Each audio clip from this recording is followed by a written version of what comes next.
Should I do it? Should I do the intro like D Money on his behalf since he's not here? I was gonna say, I was gonna be like, I was gonna turn around and say, "Yo, it's not your boy Z." Like, back at it with another video. Because, that's how he always You got introduces to get a himself. little more guttural, like, yo, it's your boy. It's not your boy Z. What's going Exactly. on? Got to put the hand out in front of you. Give Like, the there's, hand out, yeah, no, the finger the guns. finger guns. It's your boy D Money. How you doing? We could use that whole intro. Exactly. We could actually, if you want, we can just keep everything we just said and just use that as the intro and just pretend that we started. Because I'm Yeah, cool with that's that. fine. That's fine. That's all good. All right. Well Yeah, then, that's all good. all right. So then let's go into like letting people know exactly what's going on here because guess what? That's not D Money. If you haven't figured it out for some bizarre reason, I know for some bizarre reason, D Money had a prior obligation. So we took the better half of him and we threw him up on the screen. Ladies and gentlemen, for Yeah. those who do not know, this is Z. Introduce yourself. My name is Z, and I am indeed the better half of D Money and Marvel Snap content creator, and we're just here to vibe. See, there you go. No pressure. Just hey, I stream. I am a Twitch partner. I talk about things on the internet, and people like to talk to me. And now I'm moving to Japan, so all the Ex- exciting things are happening in both y'all's life, to say the least. So thanks for Exactly. hopping in. I'm excited to chat with you about all of the chaos because your boy D Money is missing a great week here because we had all the things he's wanted and he's talked about for a long Yep, time. They all changed because we got the yep. OTA. And he Like, just misses it. He I just, know, has I to know. be He just busy. he shortchanges us. How unfortunate. But let's dive into it. We'll talk about the card changes. We'll also dive into Proxima Midnight, kind of, Mhm. recap what our thoughts were, just, experimenting with her over the last couple of days. And just recap February in general. We're recording this on February 29th on the leap year day. And we'll recap exactly that. Take a look at Cull Obsidian and Corvus Clave and just basically say, what do we like? What did we get out of February? And then look to March with what we know. Keywords with what we know. So I'll spin one question to you then going into the OTA because that's the hot topic right now. It dropped a couple of hours ago. I'll start Yeah. with whichever character you would like to start off with that has character, Okay. geez, wrong types of games. Whichever card you'd like to start out with, because there's been a lot of changes in the OTA. Who stood out to you? Darkhawk. Yeah. Yeah. Yeah. Um, this change was firstly long overdue, Mm-hmm. um, but also very surprising. Um, it's a very dark day for Darkhawk, no pun intended. All the puns, all the And that puns. Zabu and Darkhawk has now parted ways. Yeah, they've officially said, all right, we'll see you later because Darkhawk went from a 4-0 is now a 5-4.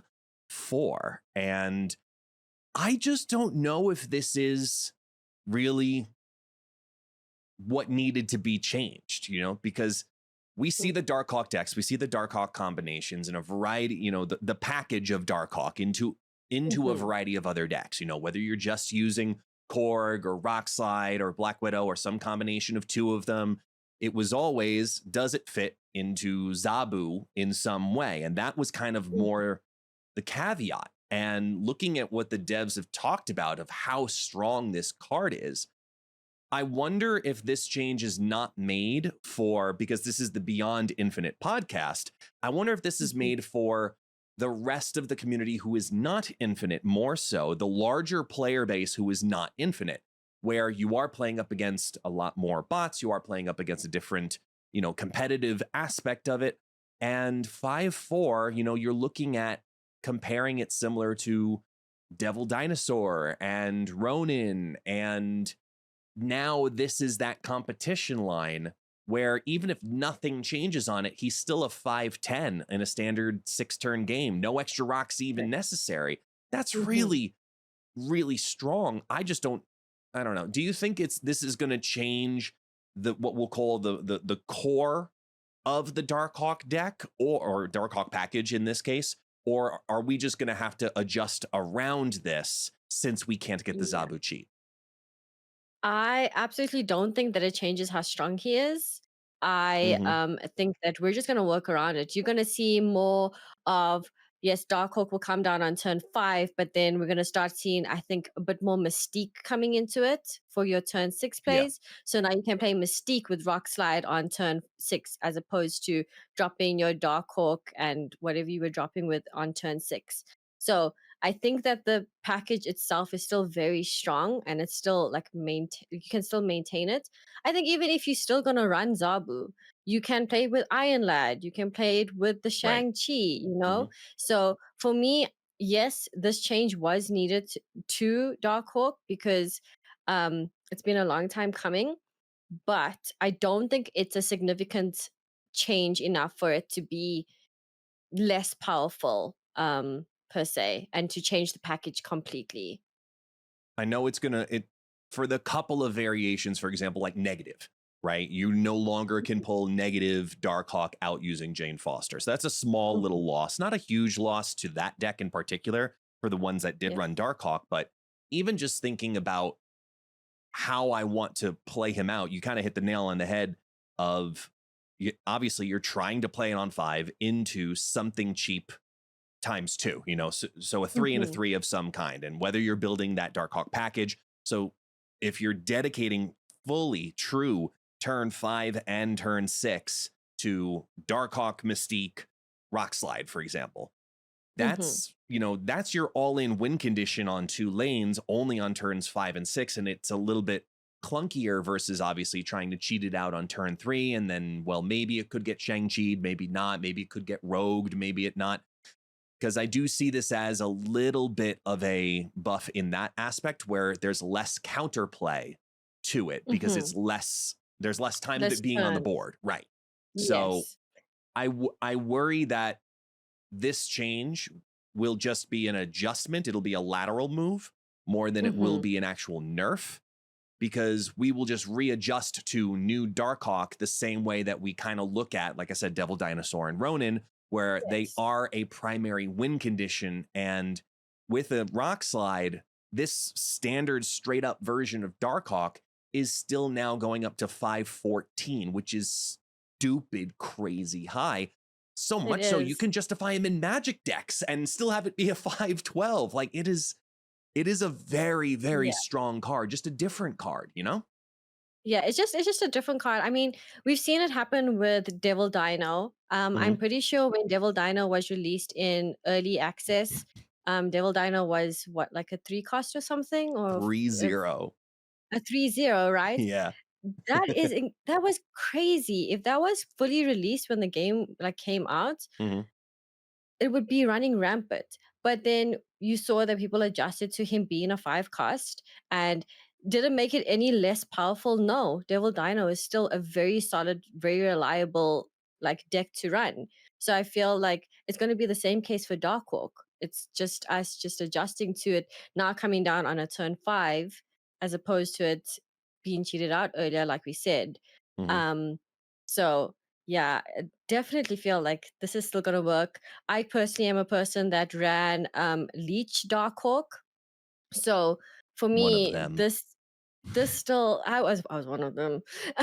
This still like this doesn't impact that deck for me in Yeah. any sense because turn 5 I'm playing Leech, but then that just means that I'm just putting down this massive Darkhawk with Korg on turn 6. You know what I mean? So Mhm. it's still gonna be pretty strong. Yeah, I agree. I think it'll be very strong. I think that it's a change just to adjust to. It's not necessarily the nerf that I think that everyone's going to cry out, including myself on first glance at it, going, this is the change that we need. I don't think this is the change that we need.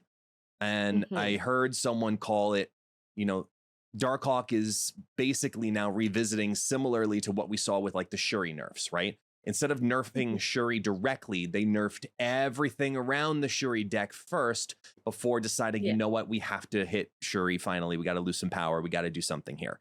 I think that this Yeah. might be the first predecessor issue of like, okay, do we actually touch the Zabu eventually? Because Mhm. they acknowledge Zabu, even it's in the whole description of Darkhawk, saying that Exactly. Yeah. yes, Zabu's great and he's fun and healthy in certain decks. I I just can't see. Obviously, they have stats that we don't, because clearly they're Yeah. seeing something else. And a lot of the Yeah. content creator community is looking at these stats because most of us are, like we are here on this podcast, infinite. And we are in high Mhm. competition where we don't see a lot of Darkhawks. But then they come back at us saying that Darkhawk is one of the top cards in Marvel Snap all across the board. We need to fix this before it starts getting Yeah. out of control. And makes me Yeah. wonder, I did we definitely miss think it? they're like, yeah, I think that like from the stats, like always feels like they're 2 seasons behind with what they release. I Mm, feel like looking back like 2 seasons ago, yes, that Leech Darkhawk was yeah. so annoying and that was ruling the meta. It was crazy. I mean, I remember climbing in I did a 24-hour stream, and in 22 hours, I climbed 33,000 ranks in just 22 hours. Yeah. And that was using that one deck. And that's not supposed to happen. That's not supposed to be in just one sitting. I can go from like not being a ranked number to being a ranked number on the leaderboard. You know what I mean? True. So yeah, I do definitely feel like two seasons ago, yes, Darkhawk was crazy good. But then now it obviously shifts, and then obviously there's different things that are ruling right now. So it always feels like whenever they release an OTA or they fix something that's been a problem for a long time, it kind of feels like thanks for changing it, but it feels like a little bit behind. We kind of needed this a bit sooner Yeah. to kind of like change up things. But we never know. Maybe, Darkhawk will come back and then they'll fix the current problem whilst Darkhawk is ruling. Yeah. And I'll say this, and I'm sad at saying this at the same time. Darkhawk has a new home already within, what has it been? 6 hours, 7 hours since the OTA dropped. I can tell you it will explode everywhere, and you're hearing it here first because it hasn't exploded yet, but it will. Darkhawk Mhm. will have a new home in this current meta, and it will be in Thanos. And that's the worst possible thing that could potentially happen, because Darkhawk Oh, will be stronger overall than Devil Dinosaur. And that is something to yeah. be worrisome about, especially in that Yeah. deck, which is already seeing a pretty huge change because of Lockjaw being brought up to a 4/5. How do you feel about this new change for Lockjaw?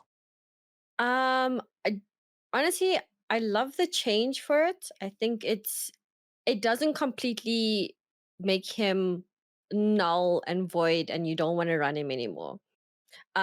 But what does seem to annoy me is that, like you said, it'll fit in the Thanos deck now.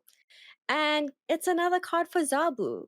I just want to get to a point where like we can build a deck and not be, oh, auto include Zabu.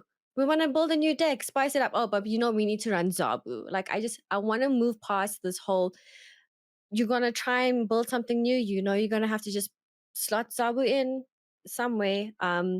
So that's the one thing that I don't quite like with it. Um, but I think it was necessary to change it to a 4/5. Um, like Lockjaw coming down on turn 3, especially with not even like your Thanos decks, but your Beta Ray Bull decks that are Hmm. currently just very strong. Beta Ray Bull, we've seen him get to incredible numbers just on turn 6, just alone with playing like Sword, like he's Stormbreaker and then Odin. And Yep. then you just look at this huge Beta Ray Bull and you just don't know what to do because they were behind in Prio. Like that's the thing about these decks, they're always staying behind in Prio, and then it's that last turn magic that just increases the power across the board. And you just sat there like, yep, there was nothing I could do unless I had Doggo and I predicted it properly. Um, so I do like this change, but it's another change that I feel doesn't necessarily make it any weaker. Um, especially since he's now a 4/5. Like Right. he has power on him now. Yeah. He So is he a he bit is a concerning. beefy boy now at 4'5" Yeah. in comparison to his small little puppy self earlier at 3'2". And I Yeah. I see two major factors with this because in the Thanos Lockjaw decks in particular, you know, Hmm. if it worked out perfectly where you had 3 full stone tosses, normally you're only tossing 3 stones because you whiffed on one of the first 2. Hmm. Where, okay, that 3 cost card, let's say you pulled out a reality stone. Okay. Well, isn't that basically the exact same thing as playing a 4/4 in total? This is a 4/5. So Lockjaw getting that 5 power in particular, I think is the most important factor of this change. Not even the fact that he's a 4 cost.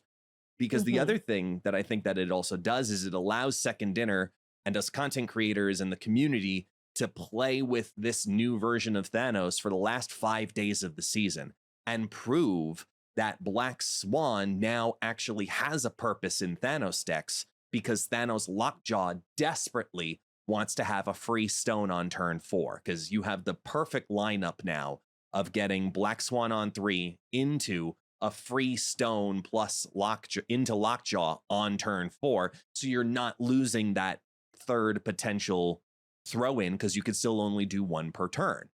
And I think that will help the season pass sales, which I think it is honestly something that Second Dinner is doing intentionally. That's just a gut Hmm. feeling. There's no, information behind that. We're just content creators. That's all we know. But I Hmm. think that there is a sales aspect to that for the last couple of days of the season. But Lockjaw having that extra power, you only need those 2 tosses more often than not.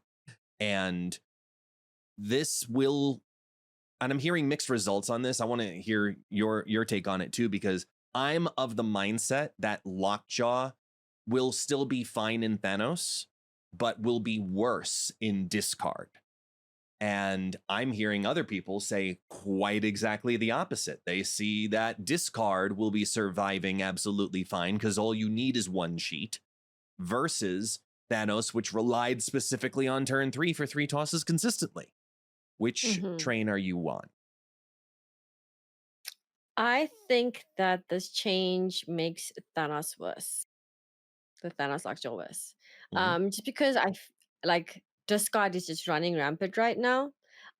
So whether you have Lockjaw or not, it's still so possible to just play Hella. Just discard a bunch of stuff and just, play your mhm, Hella and you're fine. Um, but I do like that maybe now in Thanos, it would mean that yes, we're gonna see the time stone dropping down on turn 3, like back in Thanos Leech days. mhm. And instead of a leech coming down, it's just gonna be your lockjaw with possibly another stone that comes down. Um, but is that enough power? Like, are you putting enough power down? I think you are, just because he's a 5 power.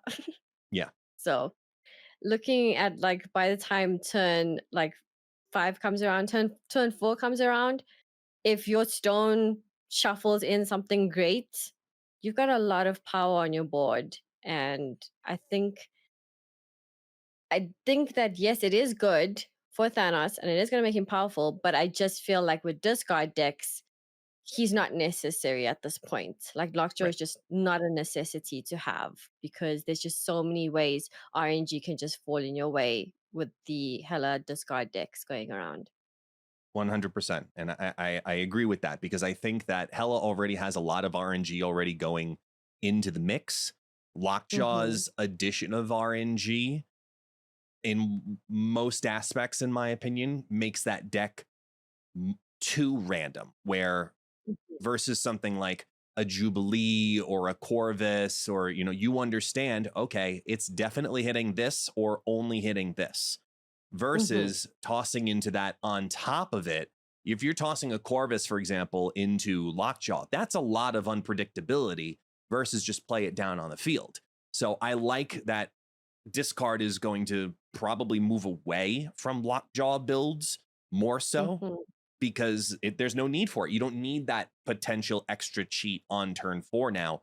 where you had to get that lockjaw on 3. So I'm happy that the lockjaw change happened, considering that I posted up the change that I talked about with ya boy Mhm. last week, where I proposed to him being a 5-6, and the community spoke very adamantly, Mm. very adamantly. They Well, were they like, always do. oh yeah, with always nothing but solid positive words, very Yes, and such aggressively. kind and, like, mature conversation. Yes, exactly. Great punctuation always too. It Exactly. was very clear, the passion that was, how dare you kill the card. And Yeah. in some decks, I think Thanos being one of them, the deck will be fine. But Hella Mhm. Lockjaw, I think, has now been killed. They've put him down. Old Yeller's dead. Um, Yes. But does he change the Beta Ray Bull Jane Foster decks that are going around? I think it changes it in one aspect, which is that it isn't a Beta Ray Bill deck anymore. I think it goes back to, you either run the Beta Ray Bill combo without Lockjaw, or you run Lockjaw Mhm. to help get more consistency on your Thor and Lady Jane. Jane Foster. Right. You Okay. go back, almost, you revert into that build a little bit more so, because you don't have to have the 3-4-5 plus Lockjaw. You can either do Mhm. the Thor, Beta Ray Bill, Jane Foster combo, or have Lockjaw be your out mechanic to get that Thor more consistently. I think it's a one or the other case, just a build Okay. preference down that Yeah. line, where you don't have to have all the fodder all the time. Because the Beta Ray Bill fodder timing with this Lockjaw, you might be looking at maybe a new version of it that includes something like Psylocke. That I could see potentially, where you're putting Psylocke onto Lockjaw on 3, and worst case scenario, Psylocke can be tossed into Lockjaw, like something like Mhm. that, maybe. But I think that's working too hard for not enough power, versus the old Okay. version, which definitely will not be anywhere close to the same anymore. It'll be probably one or the other.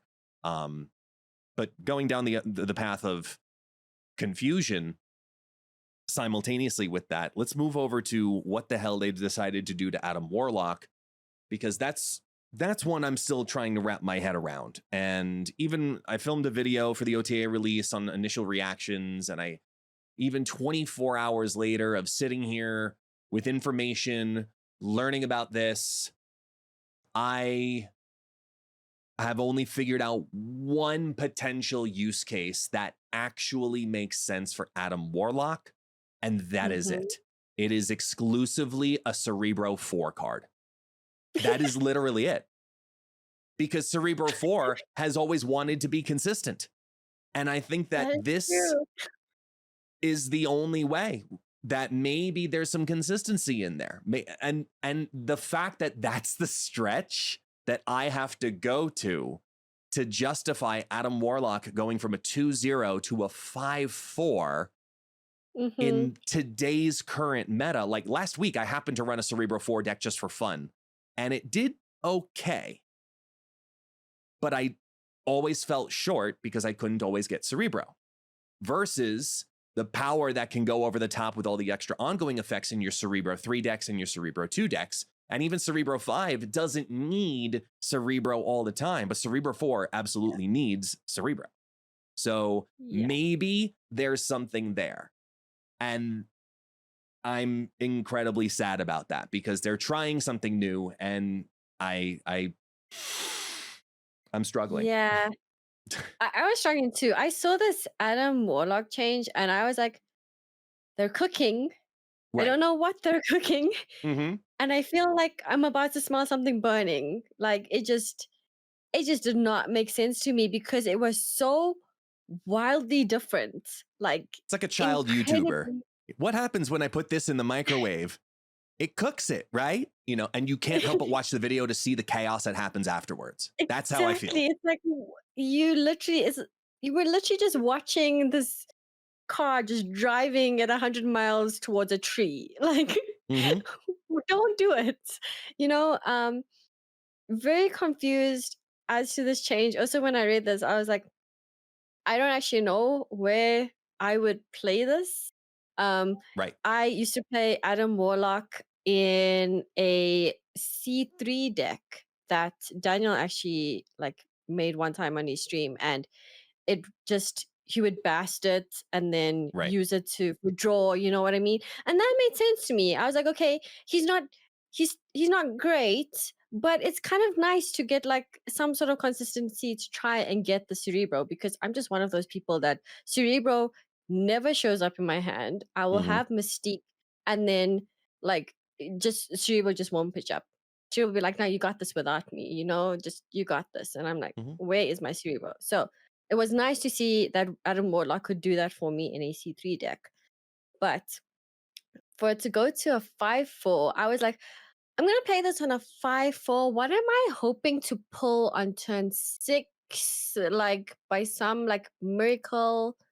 Like I don't know. I don't know what I'm playing Adam Warlock for if he's just a 5/4, because I also feel like he's not enough to be played on a turn 5 for me Hmm. to then like to justify playing him on a turn 5. I would Right. much rather play something else on turn 5, because if this is just for draw, it's not enough for me. Like No, I you're can't you're justify playing it for a draw.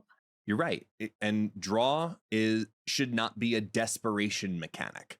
The only time that Mhm, draw feels like it needs to be a desperation mechanic is in the classic build of Hela with Modok and try to bring back all the big people. You've got Magic out there, you've got Crystal out there, you got an Invisible Woman, you're trying to, scramble together. Okay, let me get that card draw. Is it now? No. Okay. But this doesn't let you do that either way, because you have to be winning that lane. And even still, that deck doesn't like that, because you're mhm, hiding your power until the very end of the game. Like we saw the success with the change they did for Omega Red, for example, right? They brought Omega Red mhm, to just be winning the lane. Okay, that's a 4-cost card.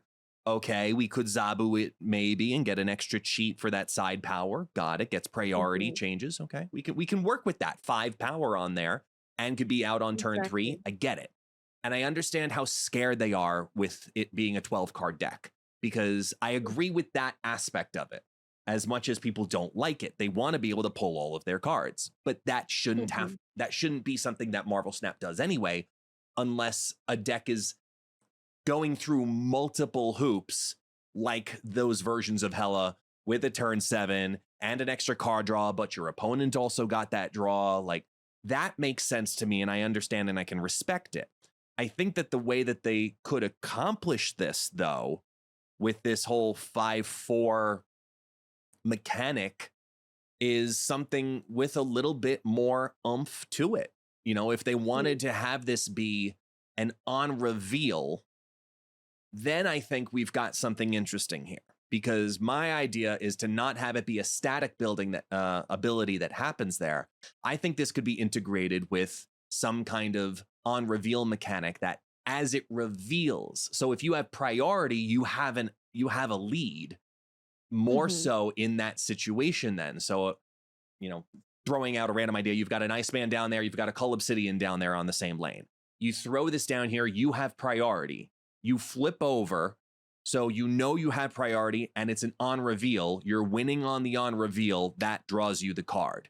Your opponent flips over a ramped out Mega Destroyer, I don't know, something crazy, or Infinite, they ramped out, I don't know, something random mhm. like that, right? And now you no longer are winning that lane by the end of the turn. It doesn't matter. I think the on reveal ability will allow Warlock to do what we want him to do, which is draw a card. And by making it a Yeah. 5 cost, they're only telling us you can draw a card, but just one. Mhm. If you want that, play Crystal, Yeah, just play Crystal, because right? I would rather play the 3 cost and then chance my opponent getting the card that they're waiting for than having to play a 5 cost to just Mm-hmm. get a card for me, and it's 1 card. Like, Right. I don't know. They're This is just cooking. doesn't feel worth it. They're definitely cooking, yeah. Yeah, they're cooking something. We're just not sure what yet, though. But Yeah. sometimes they cook and sometimes they fail. Sometimes they say this tasted great, and sometimes the original recipe is just the right answer. And that's what they did with Exactly. Forge. They said, you know what, the original recipe was the answer. They brought him back full circle. He's back to Mhm, being a 2/2 that gives the plus mhm, twos. But simultaneously to him, they then also lowered America Chavez from being a 2/3 down to being a 1/2. So they've swapped the costs essentially, but kept the Hmm. abilities. Yes.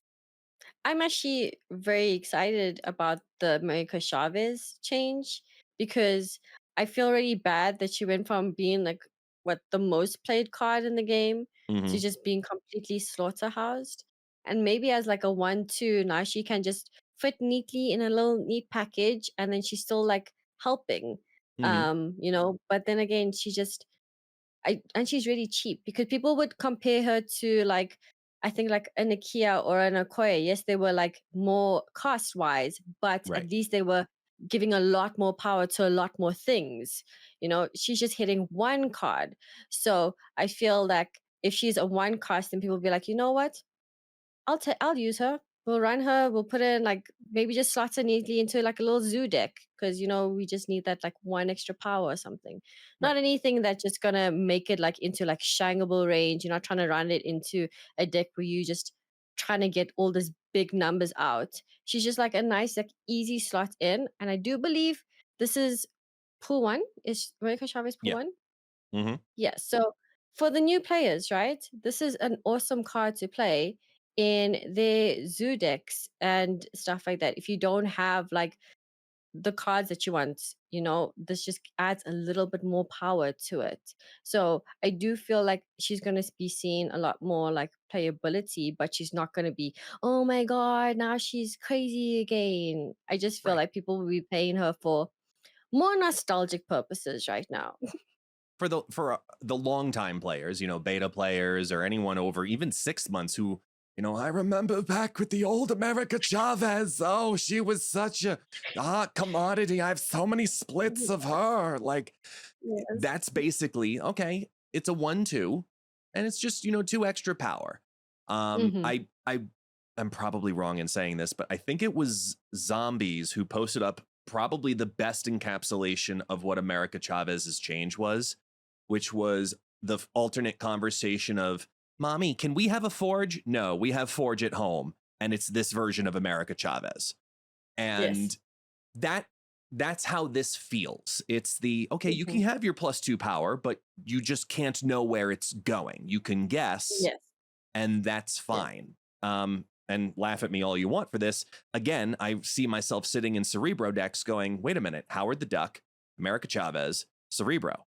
Because now you can make your Cerebro a 2, or your Mystique a 2, or your Iron Man a 2, and know exactly when it's going to happen and time it well. And that's a really good synergy. So, yes, I end up back on the whole Cerebro aspect of these changes Mhm, because that's where your brain goes with certain numbers in particular 2, 3, 4, and 5. That's where mhm, my brain for theory crafting goes. But as for Forge, I'm mostly happy about the Forge change more than the buff to the America Chavez change because the Forge change mhm. hurts destroy. And that's all to Yes, me that mattered. Just bring yes, bring that Deadpool deck one more notch down. You already yeah, gave a gift of Hulkbuster. It's still ridiculously strong because you could also play Forge and Deadpool and Hulkbuster mhm, and then have all the crazy chaos now arc perfectly in curve. So even if this affects no other cards, no other decks, Forge, hurting destroy, totally okay with it. big one. 100% agree. But do you think that like with Forge now going back, remember Forge, when Forge was a 2-2, the Brood Absman deck was Hmm. just running amok. And so Yeah. do you think that them with reverting it, do you think that Brood Absman would come back? No, because abs being at 5 power was a huge part of that. And Mm-hmm. if it was going to be a threat, considering that they didn't touch the how much does Forge give portion of his ability, it's still giving to power. If it Mm-hmm. was going to have an impact in those Patriot builds with Brood, it would Mm-hmm. have. And I just don't see that needing to be an issue with Forge. I just see it as it's a worse card now and it's an option, Yeah. but you're going to pay if you want to know where your power is going. And with it only hitting one card versus other combination cards at either similar or higher costs that can also give +2s for just Mhm. as much randomness, or like for one extra cost. I more often than not of when I'm using now would want to use Forge, I'd rather use Ironheart because I'd rather the randomness, because I'm probably only got maybe 3 cards on the battlefield anyway. So for the one extra cost, I might Mhm. as well hit everybody. So I'm not as big on wanting to play Forge into every single potential deck now. Um, Mhm. but I'm happy that they did another thing specifically against Destroy.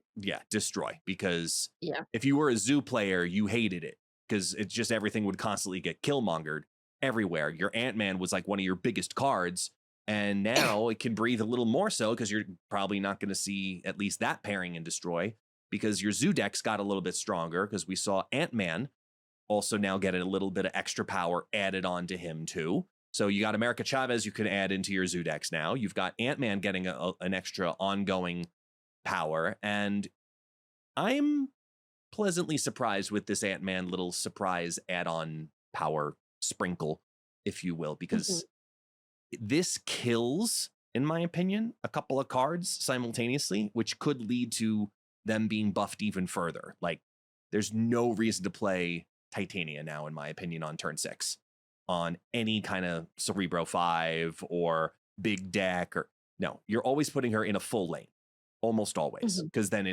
you're trying to mitigate that coming back to you potentially. So now just play Ant-Man instead because it's the same amount of power. And Martyr, Exactly. I mean,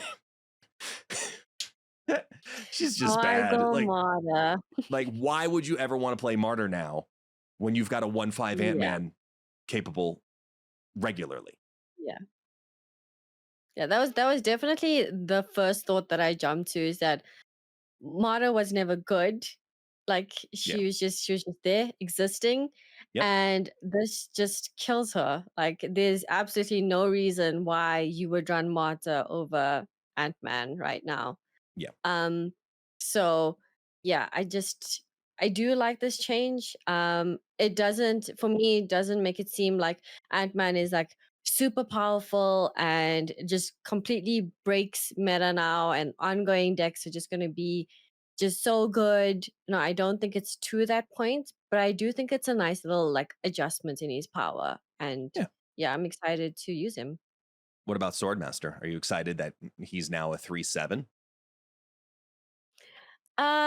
So we already know that Discard has so much RNG in them, right? Mm-hmm. I mean, for my opponents, there's like no RNG because they always get exactly what they need when they need it, Duh. and it always just discards exactly what they needed to discard. Um, so there's always like some sort of level of randomness to the discard decks. So making Swordmaster 3/7 and an already kind of RNG deck where you don't need it to be RNG because you're going to be risking it hitting something that you really need. I don't think that this makes her, oh my god, I need to put Swordmaster into my deck right now. Yeah. Just because of the randomness that Swordmaster has.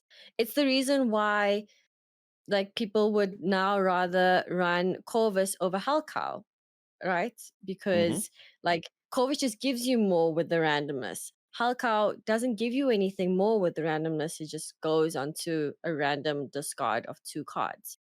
Swordmaster is the same way. Like, why would I run Swordmaster for the 2 extra power when I can just run Lady Sif at the same cost and know exactly what I'm going to be discarding in my deck?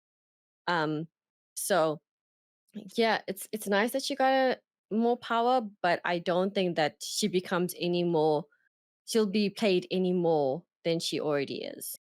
Yeah. I don't see Swordmaster all of a sudden like blowing up in discard decks because of the 1 power. It does make me interested to try to figure out some kind of potential play for him, because we have seen some successful Ghost Rider builds that just whatever it hits, let it go and then bring it back on the next turn, as long as it doesn't hit Ghost Rider, which is always what ends up happening, same way, because it's just the randomness of a single hit. And I see that they're Exactly. trying to give discard the love and the respect that it needs. And you talk about Hell Cows benefit with Corvus Glaive in particular, comparatively, because yes, you can discard 2, but it costs you 1 more to get 3 power, or Mhm. you can just play it on turn 3, and then you have extra power for 3 turns.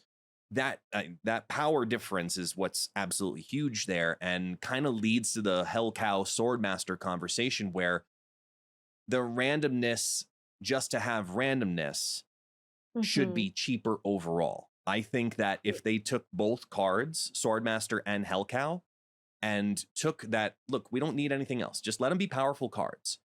If you brought Swordmaster to 2/6, similar to Maximus, so now you can pick and choose your battles, and then you brought Mhm. Hellcow down to 3/7, and just say, listen, you could have your 2 power, or you could have your extra mana by playing Corvus. Now Mhm. you show different competition. Now you show how are you truly building your deck, and then it makes the opponent also understand and forecast a little differently too. Because right now, Hellcow is just your backup Modoc, Mhm. and Swordmaster is never getting play, no matter what Yeah. deck. You know, Yeah. even in Surfer decks, he's not even getting play. Even at 3/7, he's not going to be getting play in Surfer decks, because Mhm. that doesn't show consistency. Even though Yeah. we have creators making discard Surfer, it's not competitive, and 3/7 still is not going to be competitive in this archetype. So Yeah. I don't, I mean, as an avid like surfer player, yeah. I look at Swordmaster, I'm like, I wouldn't run it personally. Hmm. Why would I run Swordmaster over a Gambit when I can destroy something on board, you know? Right. Or like why would I just rather just do the whole Dakin and then just kill Manga than just trying to like discard something instead, you know? So yeah, it's not gonna help. This doesn't help Swordmaster at all. It doesn't feel good. It's nice to have the power. Congratulations, Swordmaster. It doesn't feel good on you, even though it does feel good on your other 3-cost cohort, Vulture, because this, I said in my video, I called this the MVP moment of this Mhm. particular OTA, because it's going to really make people look at move now, because that scaling is incredibly easy. And if you build a deck that has, we've seen it with Human Torch decks for Tribunal, that you can focus Mhm. on one card for multiple turns and it'll be incredibly effective for the entire landscape of the game. This does that now with this 1 extra power. So instead of him getting +5, he's getting +6. And 3 Yes. moves is very easy to do for a card like Vulture, to get him to 321, which is just stupid. So much power. It's stupid big, yeah. So I It wonder if this is their, they did it to Dagger. Now we're seeing this piece here to Vulture. They're trying to give Move a little bit of love. Do you Mhm. think that this starts to really truly open up our eyes to competitive Move, not just silky? Yes. Definitely. I think that this is a huge change to Vulture, even though it's just 1 extra power now. Um, just in the fact that I feel like Move has always just been a a solid deck. Like if you know how to move around, if you know how to play around things, you can see that it becomes reliable and the deck works. Um, but it's not competitive enough in the sense that it just doesn't get there sometimes. It just doesn't put enough on the board to scare your opponent away into a retreat. Because your opponent will see, oh, there's one lane that's really big right now. So then if you're gonna play like a Heimdall, I can play around you right now because you're literally only having one lane of huge power. Right. And I know that it's going to move a certain way, and I can play around on the smaller lanes that you're clearly going to have. But Vulture now opens up to just be so much power.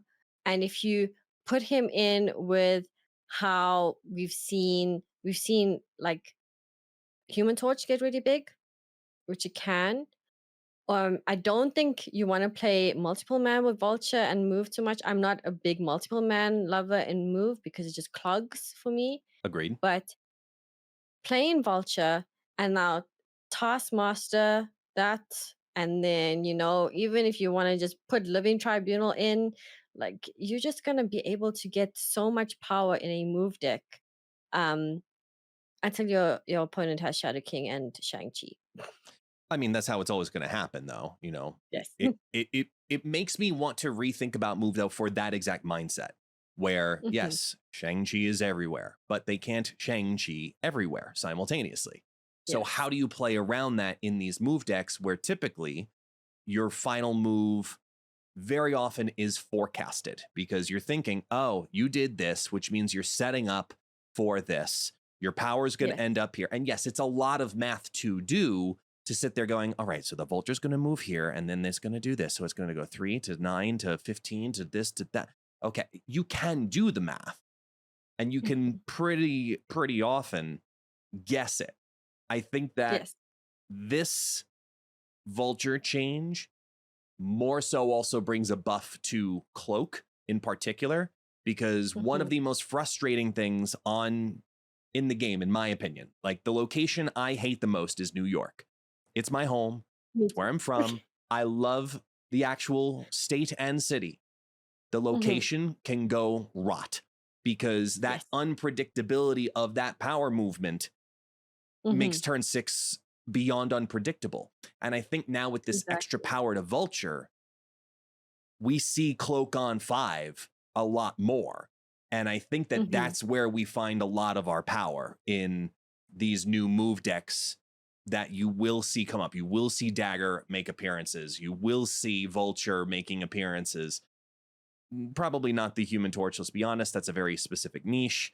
I don't see this in Phoenix Force, but I do see people reinvesting time into Move Again Yes. because they've gotten some really good pieces over the last Yes. few couple OTAs, really, over the last couple of months, little tweaks here and there. We Yeah. saw it, Discard was doing it, Moves doing it.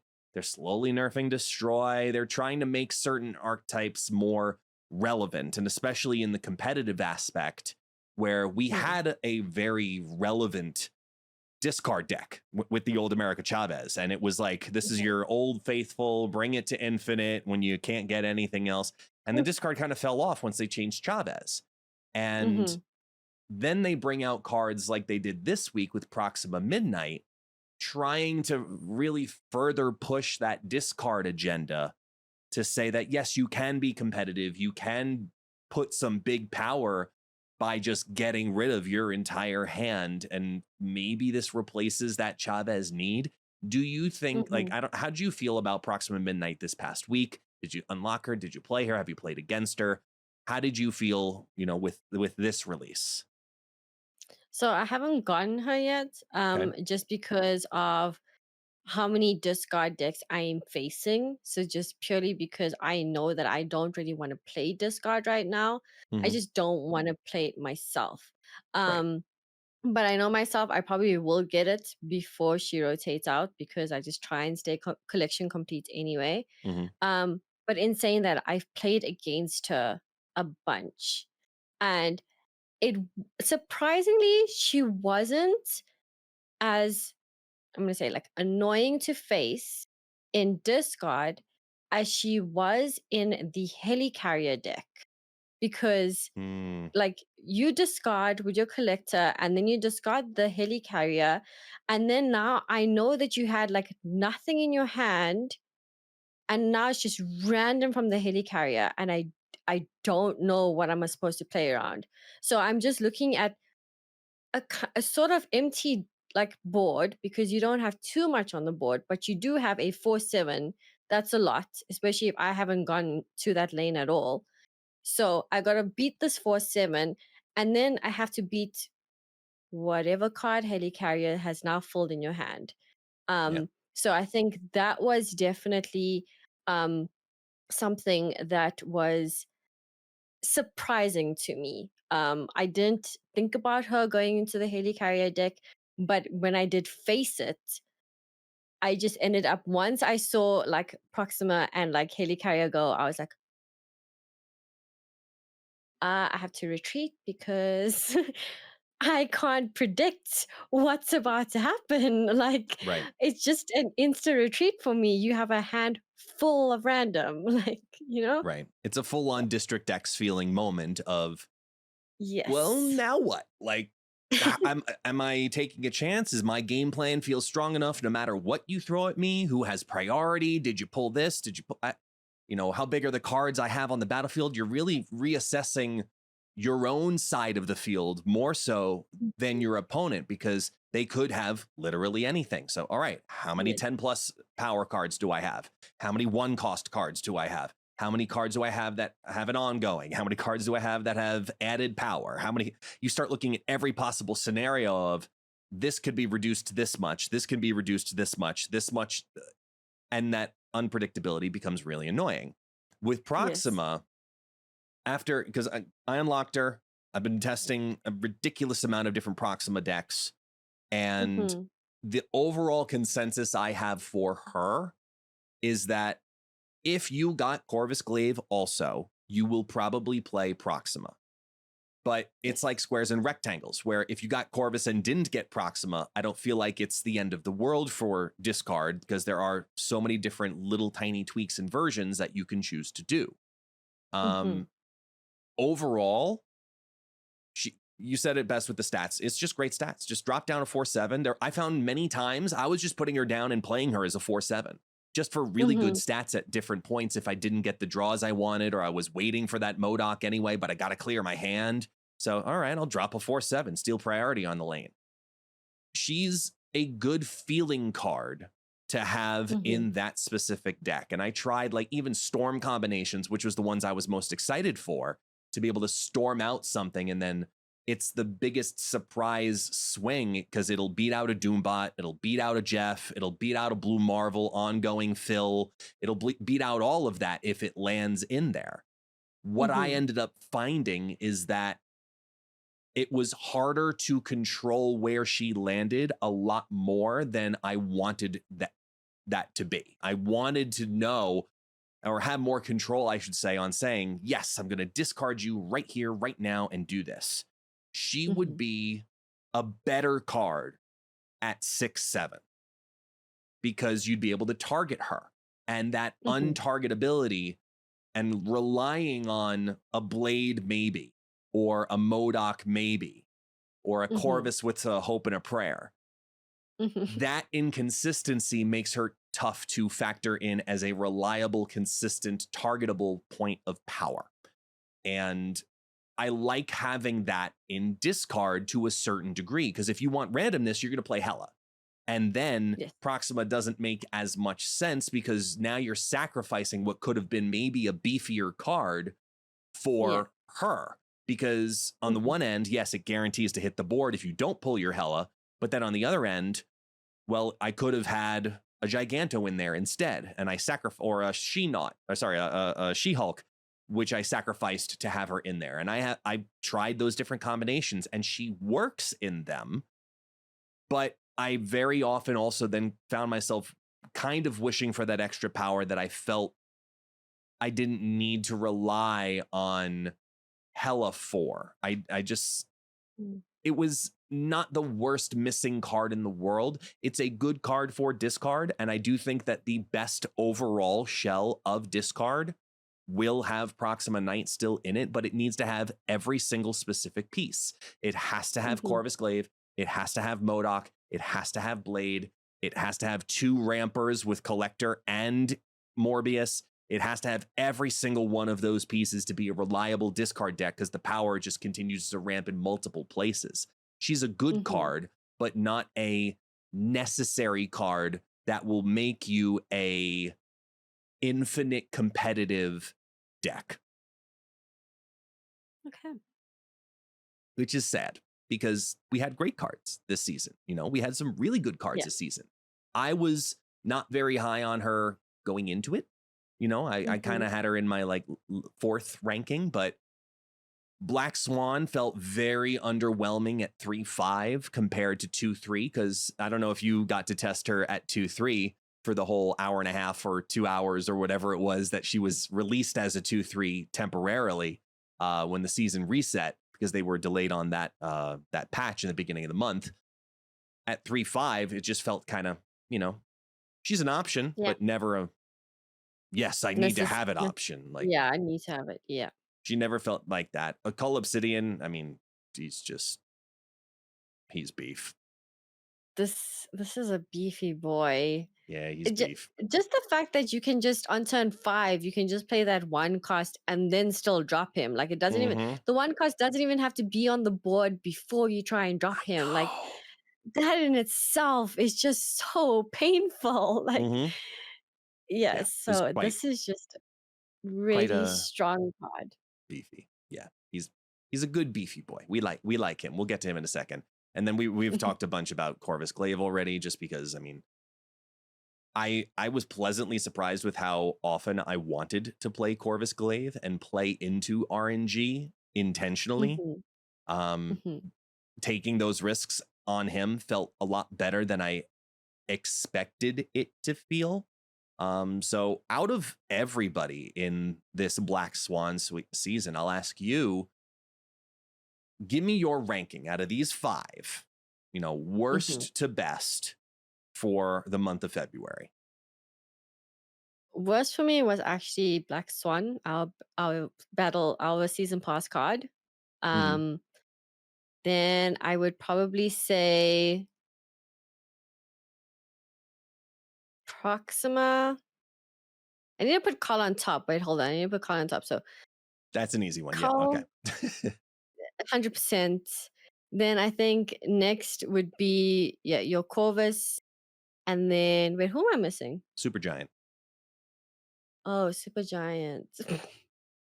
Maybe Super Giant needs to go to the bottom. Okay. So we'll do that. So Super Giant at the bottom. Then above that, Black Swan, Proxima, Corvus, Cull. Call number 1. All right. Yeah. So I'm similar because going into the season, the card I was most excited for was Supergiant. I think Mm-hmm. that tech wise, she has such a unique ability, and she will become a card that is very similar to Mobius, in my opinion, where there will be metas where you need to have her because we're going to have turn 5 metas on major Mm-hmm. cards all of a sudden, and then you just need to hold it back for a turn Mm-hmm. and throw off the rhythm, the pattern, the bounce, the whatever it is. She's going to be a card that will be consistently relevant at different points, but not consistently relevant all the time. Mm-hmm. So I was most excited for her in going into the season, followed by Cull Obsidian and then Corvus. And the one that I was least hyped on was the season pass, Black Swan. I was in the similar boat of like, okay, sure, good stats, and it's just free drops. Sure, maybe. All right. Is it necessary? No. All right. Can I lockjaw it? Sure. All right. But Mm-hmm. going into next season, after now playing all the cards in their current states, Proxima Midnight's probably the lowest on my board. Barely underneath Black Swan. And the only reason that Black Swan takes a step up above Proxima Midnight is this recent OTA with Lockjaw. Because I think that Black Swan will be even more relevant starting today. And Mm-hmm. that stock raise is enough for me to put her in the number 4 slot. I'm going to put Supergiant at number 3 because it's still a very good tech card that I would like to continue to invest more time into and create decks with and theory craft with because it's very unique, especially next season, which we'll get to. And then number 2, I'll probably put Corvus Glaive because it always felt good, even when it hit hella and you were upset about it. If you had a well-rounded deck, you could really kind of mitigate around it too. And then just like you, yeah, Cull Obsidian is just ridiculous. Oh, An strong. auto thought, like it's like Zabu in that sense of like, can I fit a Cull Obsidian in here? Do I have 2 1-drops? Okay, can I justify him? He's just really good stats, man. Like big Yeah. beefy boy, put down, like you said, same turn ability. That's probably the biggest reason he's so successful, in my opinion, and Mm-hmm. will be even more so again next season for the same consistent reasons. Cull Obsidian is definitely the MVP of this season, hands down. Yep. He was just absolutely phenomenal, and I think he'll get a lot of Yeah. play next season and continuing on into the future. Do you see him becoming an issue at any point? No, I just think he's just really strong. And the thing is also, like, you can also just completely YOLO cull and not even run a one cost because of the amount of locations that give you one cost cards. You Yeah. got your raptors, your squirrels, your rocks that get given to you. So Mm-hmm. like there's so many like ways that he can still just be there. Like even if you're running one drop and you're just gonna be like, okay, I'm gonna YOLO it because I'm I'm probably gonna get some sort of one drop here. Yeah. If there's like a rock that you get from Subterranea, you can just play that on turn 5 with Cull. Like you're dropping a 1/0 rock, but then you're dropping a 4/10. Right. Like Five that's ten's good just stats. We said that with so Darkhawk. exactly. Like, so um I don't think I don't see him becoming a problem just purely because he's in Shangable range and he can't be protected by anything other than a Cosmo on that lane or an Armor on that lane. Right. Um Not even Kyra saves him, So that's how don't see him being too much of a problem. Because I also feel if you're not running Shang in your decks these days, then yes, it's going to be a bit more trickier to maneuver. So, yeah, I don't see him being a problem anytime soon. Okay. Okay. Which is fair, especially in the world of Shang-Chi that we currently still live in, because he can be Yeah. Zabu'd, but that's a topic for another cocktail. Let's continue on towards looking into the future, looking into the future a bit, because February has been great. We're trying to be excited for March. And as of Yes. the OTA, the data mines have updated. And Mm-hmm. we do know that according to the data mines, this is, and at least at the time that we're recording this on what would be a Thursday evening for the States, we Mm-hmm. still haven't gotten the season pass announcement, and the devs have not communicated to us confirming card information about costs and series and powers. And the creator program has not come through, unfortunately, with that information. So we're going to speak exclusively on the data mine update that happened when the OTA launched, which is the fact that Yes. Hope Summers, who's projected to be the season pass card for this the upcoming season, is now a 3/4. She was a 3/3 in the data mines, and her ability is after you play a card here, you get +1 energy next turn. Mm-hmm. She was a 3/3 and they brought her to 3/4. And Mm-hmm. that honestly is incredibly surprising given her ability. Yes. I am I was already so excited for Hope in the Data Mines. I was just like, I love this. Surfer Girl right here. Oh, yeah. So Oh, yeah. this in Surfer is just going to be so nutty, Hmm. incredibly nutty. I mean, I've been playing an ongoing Surfer deck right now, which is controlled by Jean, and like if I'm going to be playing cards on a Hope lane, you know what I mean? And I am so excited for this card. But yes, she was great at 3/3. Like she doesn't need the extra power, Hmm. in my opinion. So this is definitely going to be a strong card for people like me that love Surfer. Yeah, I 100% agree. And the Jean Grey call, especially, makes a load of sense for this style of surfer, because this may just straight up be the card that cuts Sarah out of that deck, Mhm, because there's no mhm, reason to run Sarah anymore, because you can play into that Hope Summers lane on turn 4 and then turn 5 drop 2 cards, which was the whole exac- purpose of playing Sarah on 5, so you could drop 3 cards on turn 6. And exactly. I've always been a big proponent, like since I came into the game with Surfer, since Hmm. I've been playing it as long as I can, remember, I've always felt that Magic was a better card. I'm still on that train that Magic is a better card in Surfer decks.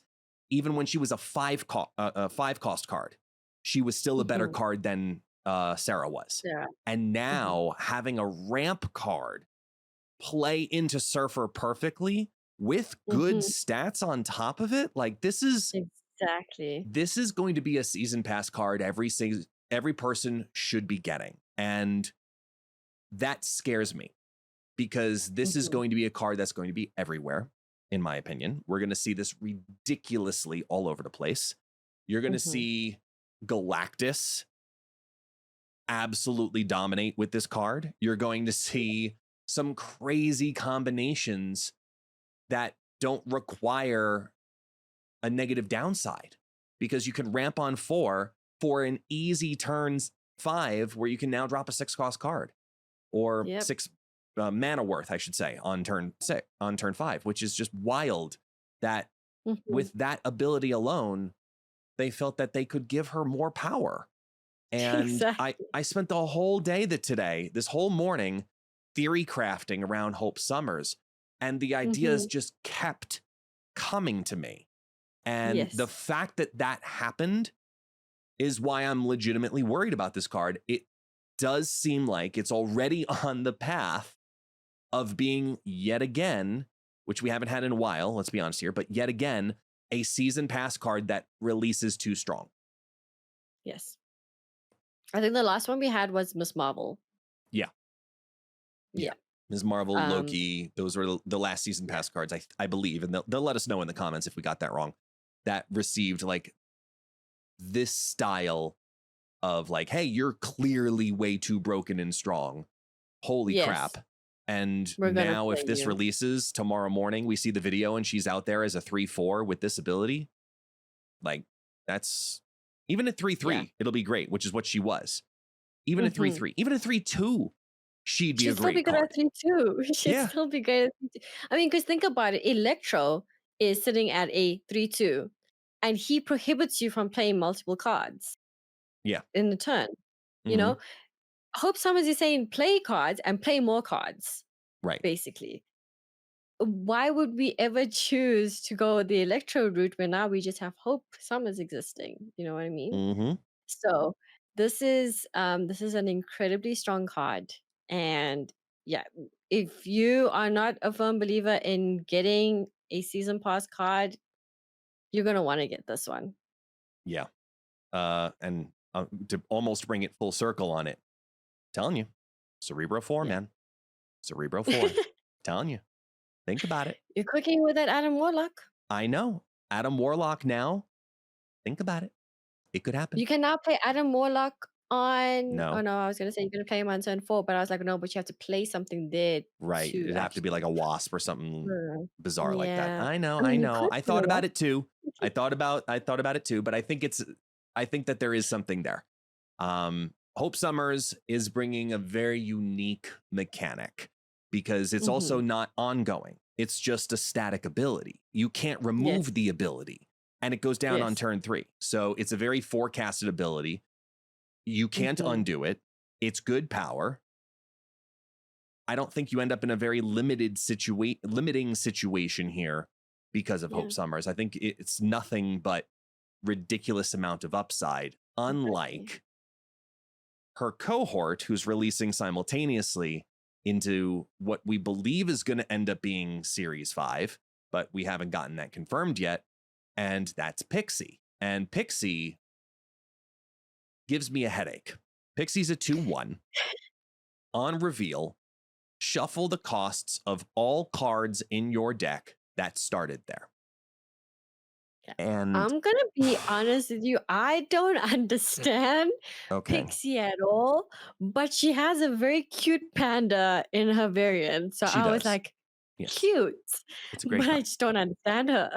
She is going to be a card that is going to take some time for all of us. And I sat here this morning trying to get ready with decks with her for video just in case if I was going to film it today. I didn't. I'm going to be recording my videos live on stream just because there's no way.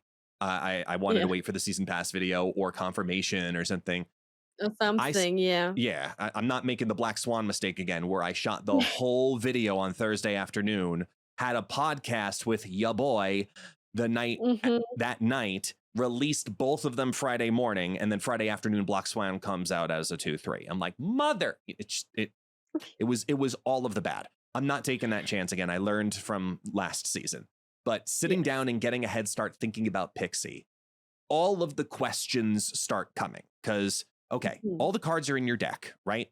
The costs are going to shuffle around, right? You've got a Wasp, you've got an Infinite, they swap.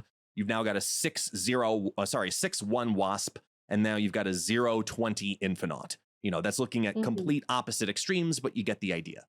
And I started going down the path of, oh man, some of this could be really dangerous, depending on how we build the decks. Like you think about the effects of Mobius M. Mobius, where those costs Mhm. in your hand don't change. So it's all upside. It's like a negative with an upside, potentially, where I was using an example. I was talking to Braude earlier this morning, trying to figure out the Mr. Negative aspect, because negative Pixie is going to be a thing. And that's Mhm. also incredibly scary because negative Pixie Mobius is an unbreakable combo in this game Yes. too, because if you look at something like Shuri and Iron Man, depending on the order in which you also play these cards, if you have negative and Pixie, it actually changes the end results either way. Mhm. It's so scary thinking of all of the different combinations of what can happen.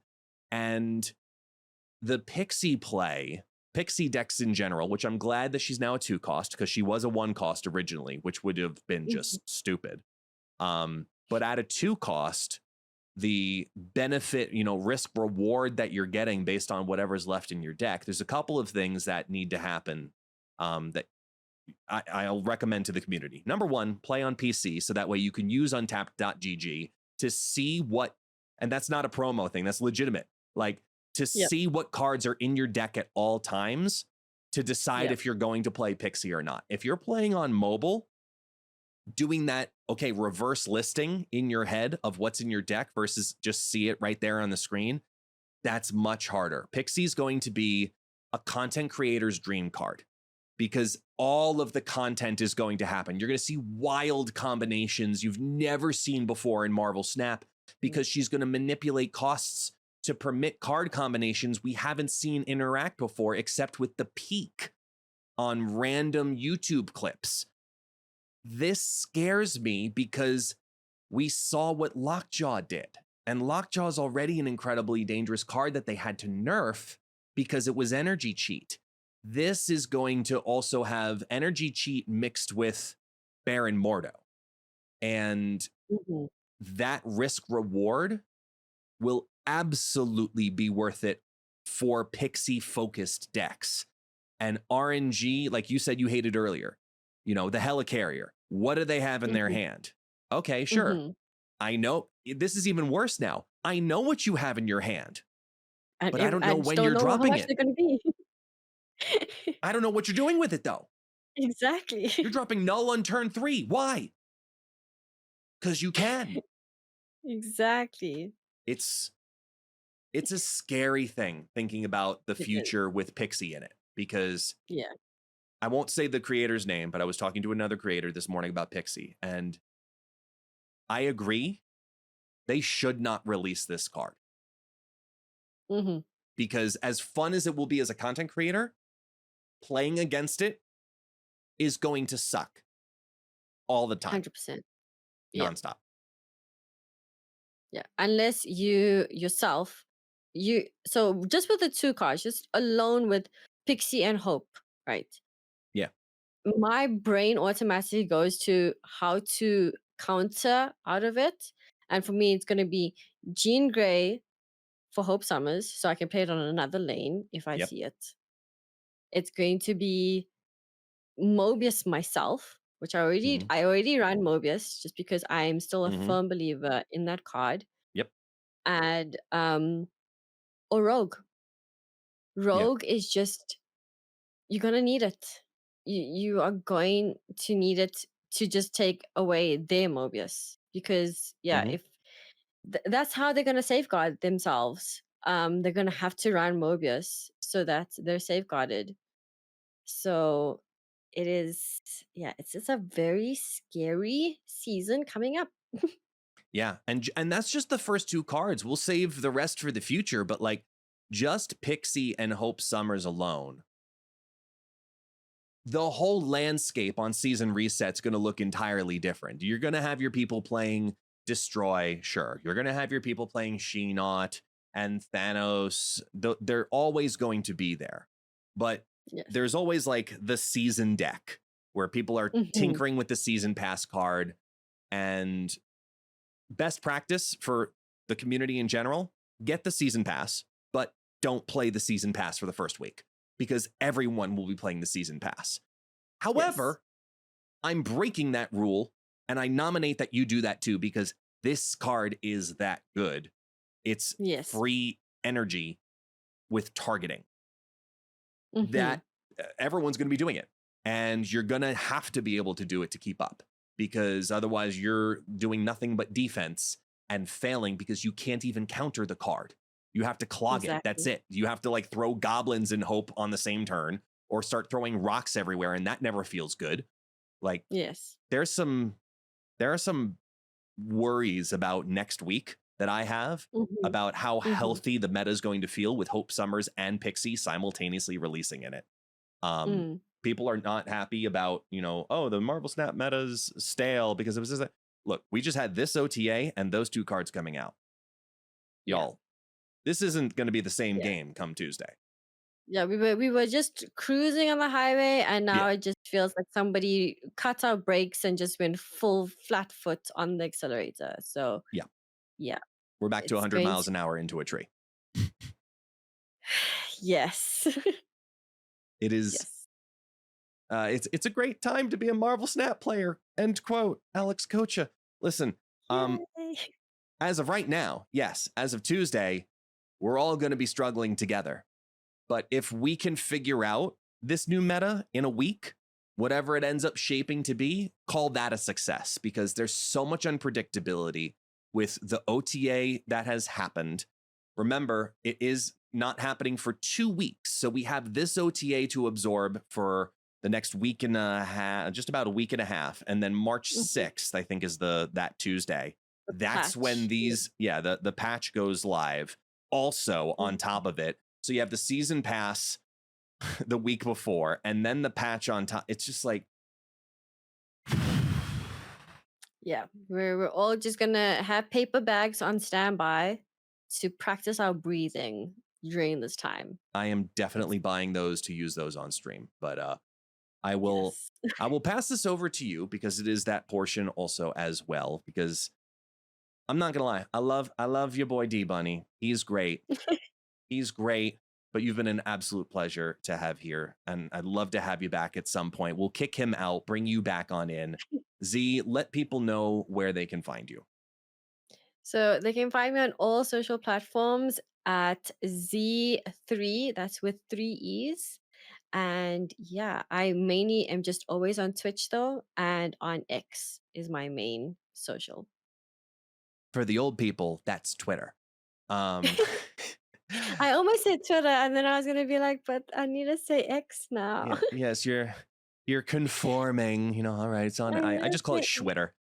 Kind of mixes somewhere in between. And the same thing for me. For those who do not know, my name is Guest, also known as ItsGuestGaming. Same. You can find that on every possible handle, including X, but mostly Twitch and YouTube. So Z, thank you so much for being a part of today's Beyond Infinite podcast. D Money might be back next week. I know there's some fun things happening in your future, so who knows who could end up here in future episodes. But Z, thank you so much for being a part of this today. Say goodbye to everybody. Thank you so much for having me. Bye, everybody. Bye. Let's go. Oh yeah, that's right. We need the D Money. Let's go. Exactly. Yay. There we go. That's the official outro. There we go. All right.